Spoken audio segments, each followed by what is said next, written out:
Bismillahirrahmanirrahim. Assalamualaikum dan selamat sejahtera. Setelah beberapa hari saya bercuti, hari ini saya buat keputusan untuk buat satu lagi video. Isu hari ini ialah pada saya tak apa penting, cuma isu konsep saja hari ini. Saya nak berbicara tentang konsep pembentangan manifesto dan sebagainya. Tapi sebelum tu saya suka cerita, saya sewaktu dalam 6-7 tahun 7-8 tahun lepas, saya sebagai seorang jurutera di sebuah syarikat nama Sanshin di Sungai Petani, saya juga ada buat interview untuk beberapa pekerja yang akan dimasukkan ke dalam syarikat. Saya diberi amanah untuk melakukan interview, nak tengok adakah sama ada dia ni layak, sebagian berpengetahuan, mempunyai visi sebagainya. Dan suka saya beritahu, tujuan interview ni sebenarnya adalah untuk kita saling berkenalan pada fasa yang pertama, untuk kita tengok matlamat orang yang minta kerja. Dia nak apa yang dia nak buat, apa kemampuan dia, bukan semata-mata pengetahuan. Yang paling penting kita nak tengok apa yang kualiti apa yang ada pada dia yang boleh diguna pakai untuk memajukan syarikat. Baik, kita selalu tengok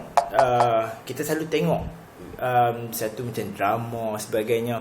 Kita tengok, kita rasa berbangga tengok filem-filem Melayu kadang-kadang kan dia tayang, dia ni datuk, dia ni datin Tan Sri, pemilik syarikat, pengarah syarikat dan sebagainya.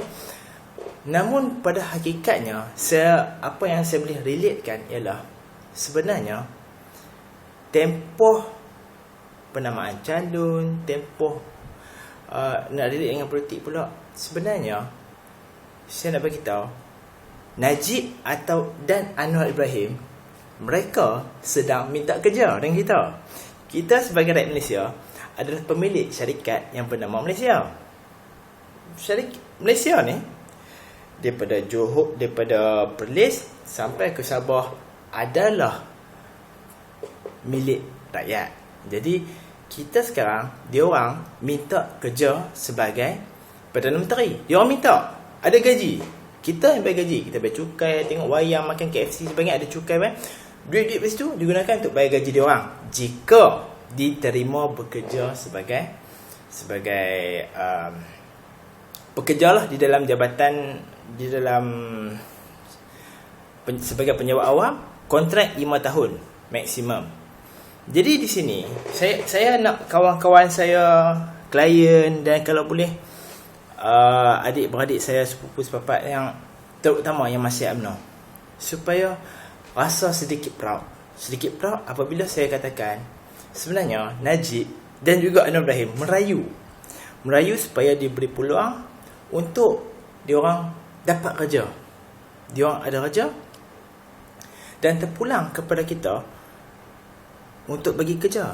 Dan saya dah letak beberapa garis panduan yang saya rasa boleh kita gunakan untuk menilai sama ada kita boleh ambil diorang ni bekerja dengan kita ataupun tidak. Jadi sekali-sekala kita perlu ada satu rasa perasan ni bagus sebab kita tak rasa hamba kita ni rakyat, diorang tu pemerintah. No, Malaysia adalah hak milik kita, hak milik semua. Jadi kita berhak untuk menentukan hala tuju syarikat kita, hala tuju negara kita, bergantung pada kita.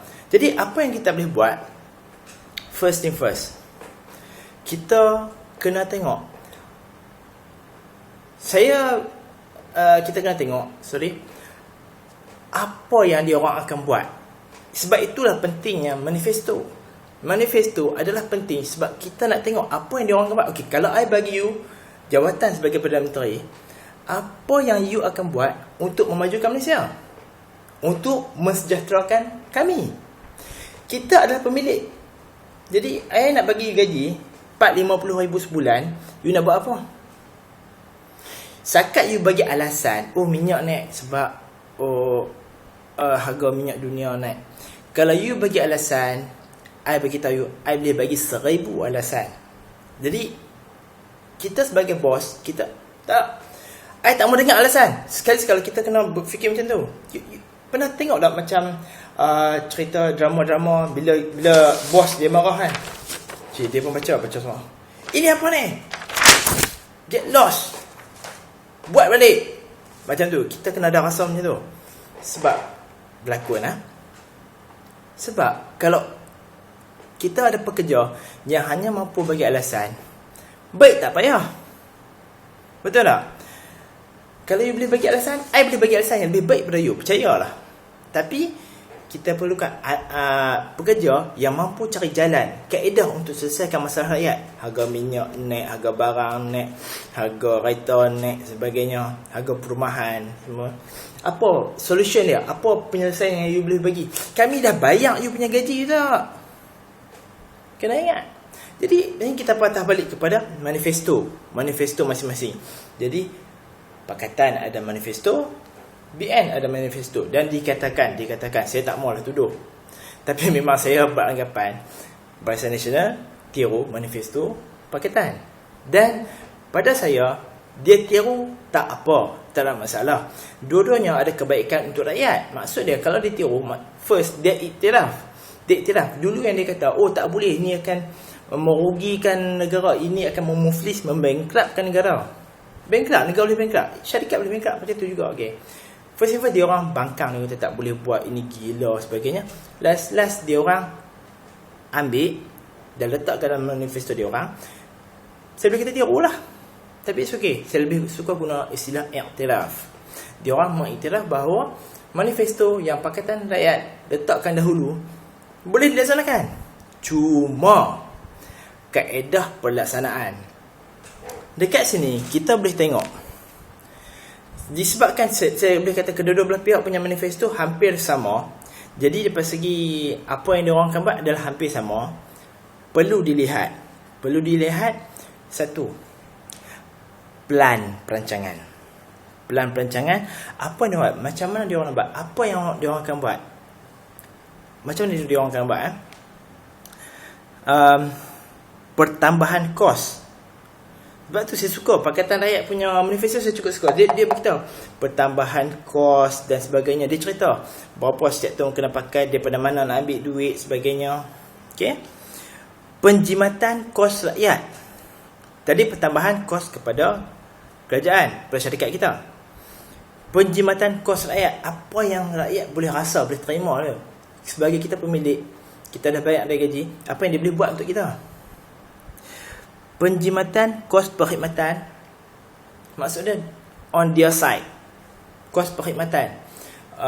Contoh yang saya suka guna, dulu dia orang ada beli screwdriver, sepatutnya dalam tak sampai RM10 dah jadi RM50, RM60 satu. Laptop sepatutnya maksimum lah RM45,000, yang standard untuk office guna, sampai RM45,000. Takkan you nak bagi tahu you beli laptop untuk kegunaan office military grade, grade tentera, takkan you nak bagi tahu macam tu.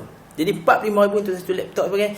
Ini adalah contoh-contoh ketirisan dan pemborosan yang dilakukan oleh pekerja kita yang terdahulu. Sekarang dia orang bukan pekerja dah, dia orang dah bubar parlimen, so dia orang dah automatic kontrak dia orang dihabiskan sementara. Perlu diingat. Dan di sini contoh lagi satu, bila UMNO dia kata dia nak bagi air free 20 kubik liter kepada rakyatnya juga. Saya tak bangkang, kita okey, bagus ya.